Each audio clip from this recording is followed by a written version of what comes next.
جن کو بات سمجھ میں نہیں آتی وہ اس کی متبادل تجاویز دیتے رہتے ہیں.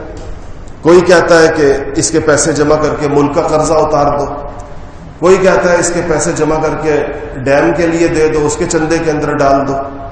جس کو اس اللہ جل شانہ کے ہاں اس یادگار کو، اس عمل کی، عبادت کی روح کا احساس نہیں ہے، اس کا خیال یہ ہے کہ یہ کوئی عام سی چیریٹی ہے. عام یہ ہمارے جو دانشور لوگ ہوتے ہیں، چونکہ ان کی دانش عام لوگوں سے زیادہ ہوتی ہے، اس لیے ان کے خیالات بھی بڑے نرالے ہوتے ہیں. ان کا خیال یہ ہے کہ یہ کوئی چیریٹی ہے، تو چیریٹی کے لیے وہ آپ کو مختلف تجاویز دیتے رہتے ہیں کہ اگر اس طرح کر لیا جائے تو بڑا فائدہ ہو جائے گا.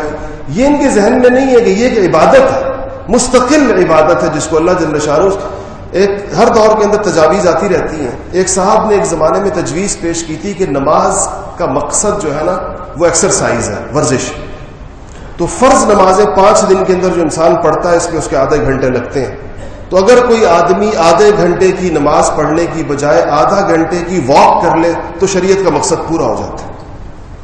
تو یہ اس قسم کی تجاویز ہم اپنے دانشوروں کی سنتے رہتے ہیں اور وہ بڑے اعتماد کے ساتھ پیش کرتے ہیں. یہ ایک ایسا دور آ گیا ہے ہمارا کہ بے دینی کی بات جتنے اعتماد کے ساتھ کی جا رہی ہوتی ہے، دین کی بات اس اعتماد کے ساتھ نہیں ہو رہی ہوتی. دیندار طبقہ ایسے لگتا ہے جیسے اپنے دفاع کے اوپر مجبور کر دیا گیا، دیوار سے لگا دیا گیا کہ وہ بیچارہ اپنا دفاع کرتا رہے گا اور ادھر سے اقدام ہوتے رہیں گے، ایک ایک عبادت کے بارے میں نت نئے فلسفے پیش کیے جاتے رہیں گے.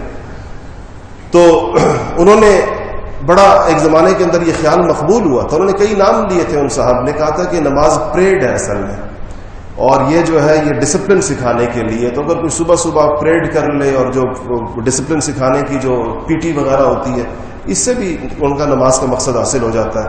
خام خواہ دن میں 5 دفعہ مسجدوں میں جانے کی کیا ضرورت ہے. تو اسی طرح قربانی کے بارے میں بھی لوگوں کا یہ خیال ہے. اس لیے یہ بات اپنے ذہن کے اندر رکھیں کہ اس کے لیے جتنی متبادل تجاویز دی جاتی ہیں کہ اس رقم کو ایسے استعمال کر لیا جائے اور اس رقم کو ایسے استعمال کر لیا جائے، یہ جہالت کی باتیں، یہ کسی آدمی کے انتہائی جاہل ہونے کی دلیل ہے، جو قرآن و سنت سے ناواقفیت کی دلیل ہے کہ وہ یہ تجاویز دے رہا ہے. ورنہ اگر یہ صرف کوئی ایک خاص اماؤنٹ کی چیریٹی مقصود ہوتی تو مکہ مکرمہ اور مدینہ کے اس معاشرے کے اندر جہاں پر 100 اونٹ ذبح کرنے کی بجائے اس رقم کے بے شمار اور مصارف موجود تھے، صحابہ کے اوپر جہاد آ رہا ہوتا تھا. کسی صحابی نے رسول اللہ کو یہ تجویز نہیں دی کہ یا رسول اللہ 100 اونٹ ذبح کرنے کی بجائے اسلحہ خرید لیں کیونکہ ہم نے جہاد کرنا ہے، ہم پر دشمن حملہ آور ہونے والے ہیں. وہاں عمومی معاشرے کے اندر کپڑے کا رواج بہت ہی کم تھا. کپڑا بڑی قیمتی چیز تھی، یہ آج کے دور کی طرح نہیں تھا. کپڑا اتنا قیمتی تھا کہ ایک صحابی فرماتے ہیں کہ میری عمر کم تھی اور میں نماز پڑھا رہا تھا، مجھے کی نماز کے لیے آگے کر دیا گیا، لیکن میں تھا چھوٹا، تو میں نے اتنا مختصر کپڑا پہنا ہوا تھا کہ مجھے بچہ دیکھ کر مدینے کی عورتیں وہاں سے گزرتی بھی مجھ پر ہنسی اور نمازیوں سے کہا کہ ذرا اپنے امام کو کپڑا تو پہناؤ. کس کپڑوں میں وہ نماز پڑھ؟ سیدنا ابو ہریرہ کے سامنے جب یہ کپڑے کا رومال آیا ناک پہنچنے کے لیے تو زار و قطار روئے اس رومال کو دیکھ کر اور کہا کہ آج ہمارے پاس اتنی وسعت پیدا ہو گئی کہ ہمیں ناک پہنچنے کے لیے بھی کپڑا دستیاب ہے. رسول اللہ کے زمانے میں تو ہمیں سطر ڈھانپنے کے لیے کپڑا نہیں ملتا تھا. ہم نے تو وہ دور بھی دیکھا ہے کہ جب ہمیں اپنا سطر ڈھانپنے کے لیے کپڑا نہیں ملتا تھا. آج اللہ پاک نے ہمیں ناک پہنچنے کے لیے کپڑا دے دیا. تو کپڑا اس قدر ایک نایاب چیز تھی اس زمانے کے اندر. ایک چادر غریب لوگ پہنتے تھے، دوسری کی ان کو وہ نہیں تھی، قدرت نہیں تھی، اور جو مالدار لوگ ہوتے تھے وہ 2 چادریں پہن لیتے تھے. اسی لیے تو سیدنا عمر فاروق سے صحابی نے ممبر کے اوپر پوچھا تھا کہ آپ نے 2 چادریں کیسے پہنی ہوئی؟ یہ چادریں تو ایک ایک تقسیم ہوئی تھی.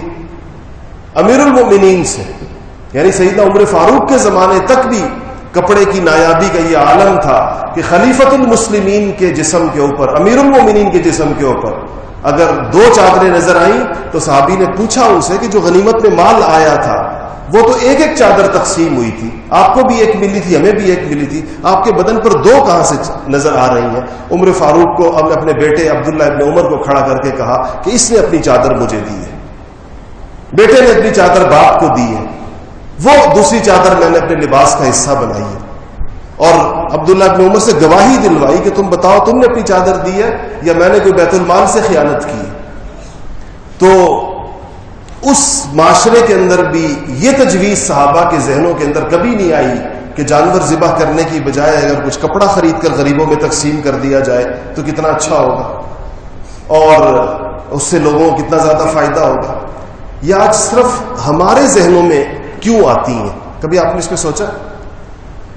اس کی وجہ میں آپ کو بتا دوں، پھر اگلی بات بھی کروں گا۔ اس کی وجہ ہمارا وہ بے دین نظام تعلیم ہے جو ہمارے اس سو کالڈ تعلیم یافتہ طبقے کے دل سے ایمان نکال دیتا ہے۔ آپ ناراض نہ ہو اس بات کے اوپر، میں اس کو بے ایمانی کی بات سمجھتا ہوں، جو شعائر اللہ کی توہین کے اوپر جو باتیں وہ ہوں۔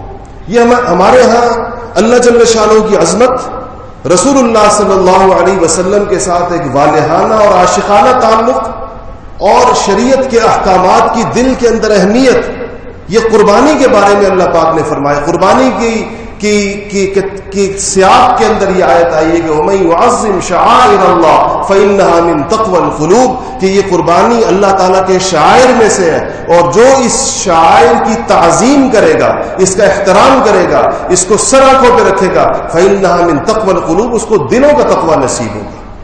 ان کے دل متقی ہوں گے ان لوگوں کے جو اس قربانی کو عظمت کی نگاہ سے دیکھیں گے، چاہے خود کر سکتے ہو یا نہ کر سکتے ہو۔